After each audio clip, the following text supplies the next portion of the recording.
मेरे प्रिय साथियों नमस्कार। Welcome to Neeraj IAS academy. Neeraj IAS academy के इस यूट्यूब प्लेटफॉर्म में आप सभी का बहुत बहुत स्वागत है। आज हम सभी इस वीडियो के माध्यम से क्लास 10 का जो मैथ पढ़ रहे थे उसी के अंतर्गत उसका अध्याय 7 निर्देशांक ज्यामिति के बारे में हम लोग पढ़ेंगे। तो आइए इस निर्देशांक ज्यामिति के अंतर्गत जो भी फार्मूला है या कुछ महत्वपूर्ण बिंदु है उसको हम सभी पहले पढ़ लें और इसके बाद एक एक करके उसके सभी अध्यायों को हम लोग पढ़ेंगे। तो इसमें हम निर्देशांक ज्यामिति लिखे हैं, ये आप लोग को दिखाई दे रहा होगा। इसका सूत्रमाला में लिखे हैं किसी बिंदु की y अक्ष से दूरी उस बिंदु का x निर्देशांक या भुज कहलाती है। फिर कह रहा है कि किसी बिंदु की x अक्ष से दूरी उस बिंदु का y निर्देशांक या कोटि कहलाती है। इसका अर्थ यह हो गया कि अगर इस तरीका का हम डायग्राम बनाएंगे तो x होता है, -x होता है, y और -y होता है। ध्यान से देखिए कि जब यह y वाला है तो y से इधर जाएंगे या इधर जाएंगे। तो इसमें लिखे हैं कि y अक्ष से दूरी, तो y अक्ष से दूरी कोई भी बिंदु मान के चलिए यह 4 हो गया, तो y अक्ष से जो दूरी होगा यह किसका वैल्यू होगा, x का, माने x निर्देशांक, और x निर्देशांक का दूसरा का नाम क्या है, भुज। उसी तरीका से अगर हम x से ऊपर या नीचे जाएंगे तो माने x अक्ष से हम नीचे ऊपर जा रहे हैं तो x अक्ष से दूरी उस बिंदु का y निर्देशांक, और y निर्देशांक का दूसरा नाम क्या है, कोटि, उसे हम कोटि कहते हैं। इसके बाद कह रहे हैं कि x अक्ष पर किसी स्थित बिंदु का निर्देशांक, अगर x अक्ष पर कोई बिंदु रहेगा तो उसका वैल्यू क्या होगा, यह जो y वाला वैल्यू है तो y का 0 है, तो y का हमेशा 0 लेकिन x का वैल्यू बढ़ेगा, तो इसलिए x का वैल्यू x लिखे हैं और y का क्या लिखे हैं, 0। उस तरह y अक्ष पर कोई बिंदु स्थित होगा तो उसका निर्देशांक y और 0 होता है। इसके बाद हम लोग का नेक्स्ट पॉइंट है बिंदुओं P x1 y1 और Q x2 y2 के, यहाँ पर बिंदुओं नहीं लिखा जाएगा, के बीच की दूरी PQ बराबर, ये रूट अंडर हो जाएगा, रूट अंडर में x2 - x1 का whole square plus y2 - y1 का होल स्क्वायर। इसको हम लोग दूरी सूत्र बोलते हैं। इसको दूसरा अगर तरीका से लिखना है तो इस तरह हम लिख सकते हैं कि x1 - x2 का whole square plus y1 - y2 का होल स्क्वायर, रूट में हो जाएगा, दोनों बात एक के आएगा, क्योंकि घटाएंगे और उसका स्क्वायर करेंगे तो एक के वैल्यू होगा। इसके बाद नेक्स्ट पॉइंट है बिंदु P x y, माने P का निर्देशांक x y है कि मूल बिंदु वो है उसका निर्देशांक 0 0 है, से दूरी, तो दूरी का होगा OP होगा, तो OP का क्या होगा, root under x square plus y square होगा। इसके बाद बिंदु P x y हुआ, बिंदुओं x1 और y1 और B यहाँ पर दिया है x2 y2 से समदूरस्थ है। इसका अर्थ यह है कि यह बिंदु मान के चलिए P हो गया, ऐसे से इस समान दूरी पर B है और इसी से समान दूरी पर यह A है, तो इसमें हम लोग का क्या होगा, इसका दूरी अब बराबर इसका दूरी, तो इसका दूरी क्या होगा, AP, तो AP हम स्क्वायर किए हैं, तो AP स्क्वायर करने से फ़ायदा क्या होगा, जो इसका रूट है रूट हट जाता है। इसके बाद इधर भी क्या हो जाएगा, PB माने PB स्क्वायर हो जाएगा। इसके बाद नेक्स्ट पॉइंट है कि दो बिंदु A x1 और y1 और B x2 y2 को जोड़ने वाले रेखाखंड, माने दो अगर बिंदु रहेगा, हम इसको यहाँ पर समझा रहे हैं कुछ पॉइंट।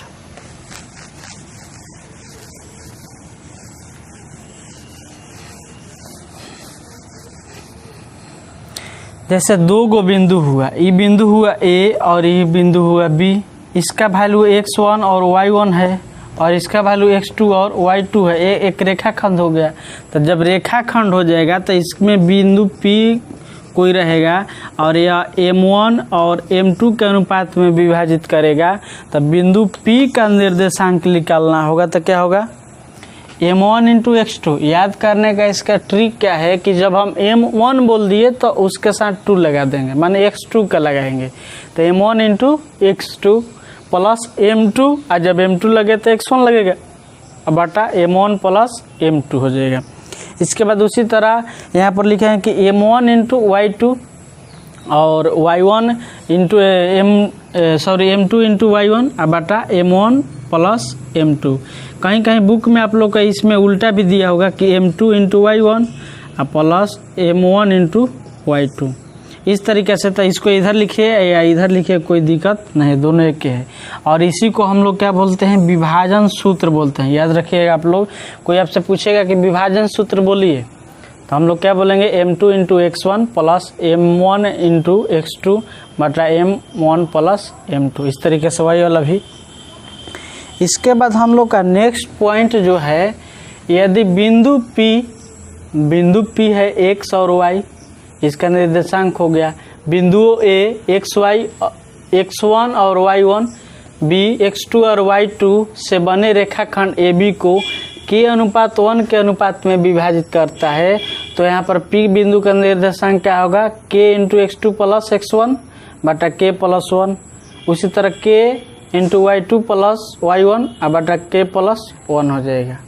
इसके बाद नेक्स्ट पॉइंट है, बिंदुओं A है और ये B है को जोड़ने वाला रेखाखंड रहेगा AB, और इसका AB का मध्य बिंदु का निर्देशांक निकालना होगा।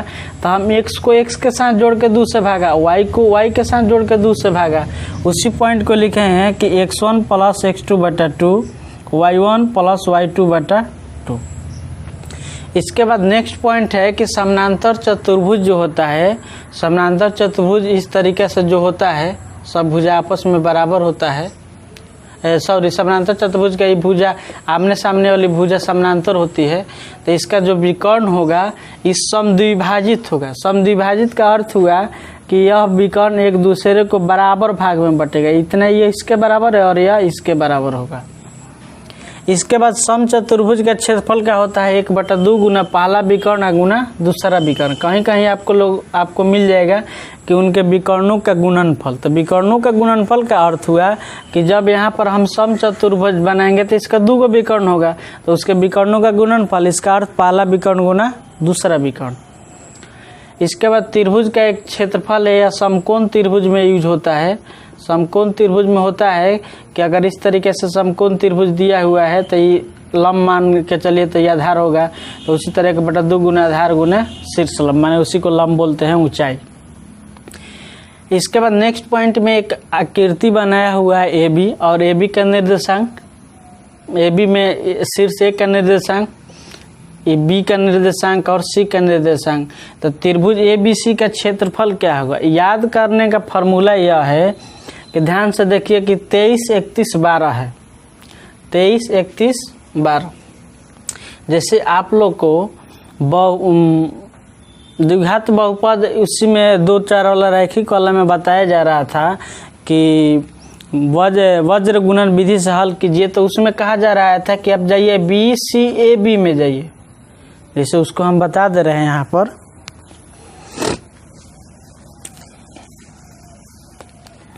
उसमें क्या हो रहा था, x, y और 1, इसको काम नहीं, इसका काम नहीं है, लेकिन यहाँ पर समझा दे रहे हैं। B, C, A और B होता है। उसी तरह B, C, A और B होता है। यहाँ पर ऊपर में 1, 1 होता था और नीचे में 2, 2 होता था, 2, 2 हो रहा था। तो उसी तरीके से ध्यान देने वाला यह बात है, इसका यहाँ पर यूज नहीं है, लेकिन हम इसको यूज किस लिए हम बता रहे हैं उसको समझना है हमको। इसमें समझेंगे जैसे B तो 2 और ये 3 हो गया, और ये 1 हो गया, और ये हो गया 2 हो गया।